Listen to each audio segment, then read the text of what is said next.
Bien, aujourd'hui, je vais vous parler d'un phénomène que j'ai pu constater en voyant une petite enfant porter une robe de la Reine des Neiges et de la voir se transformer en portant cette robe. Je l'ai vue se changer pas juste dans son apparence. Ce qui s'est changé quand elle a porté cette robe-là, c'est tout son rapport au monde. Et on va essayer de voir ce qui s'est passé. D'abord, pourquoi une robe transforme-t-elle autant l'attitude d'une enfant? Quand on porte un tel costume, on n'ajoute pas un vêtement. On modifie quoi? On modifie la manière dont on habite l'espace. Le corps, il ne s'arrête pas à la peau, comme il a souvent été question avec cette idée du moi-peau, par exemple, développée par Anzieux. Il s'étend, ce corps, dans un nouvel espace d'apparition. En gros, la scène autour de l'enfant se réorganise. Et l'enfant se réorganise avec cette scène. C'est pas juste une question d'identification, comme le disent souvent les psys, où on pense que l'enfant, il devient Elsa. C'est plus subtil.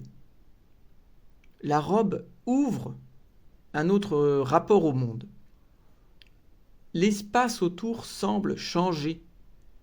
Les objets paraissent plus proches. On le voit quand ils s'avancent vers les objets qui leur paraissent plus attrapables qu'auparavant. Non pas parce qu'ils le sont réellement, mais parce que l'enfant se meut différemment. Son monde est en train d'être changé, même dans ses coordonnées, disons, mesurables, distancielles. C'est-à-dire que le monde, avec ses données, on va dire, de distance, on n'en est plus là. Les distances changent, craquent, se modifient sous l'effet de cette robe. Donc d'un point de vue, on peut dire que le corps et l'espace se composent différemment grâce à ce costume.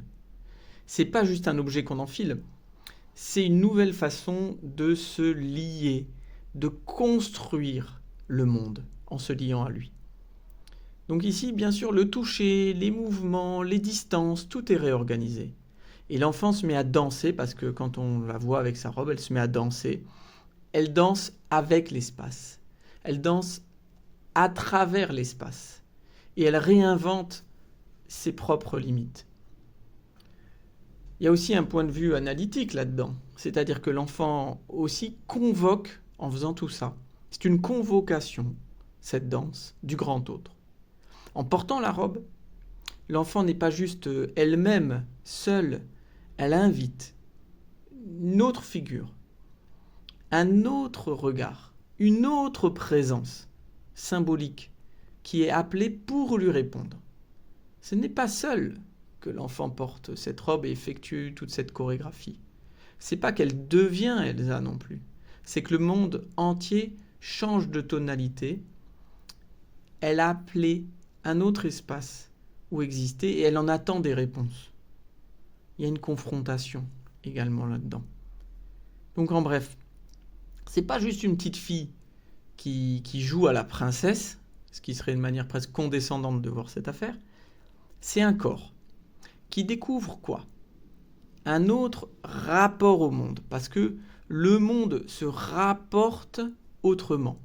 Il apporte autre chose à travers le truchement de cette robe.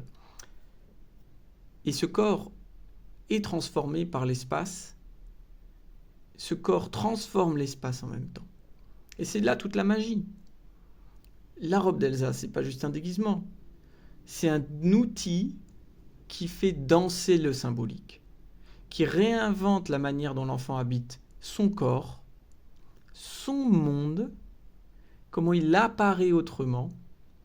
Et c'est bien là qu'est toute la beauté de ces petits-enfants, qui sont très attendrissants et très inspirants. Voilà.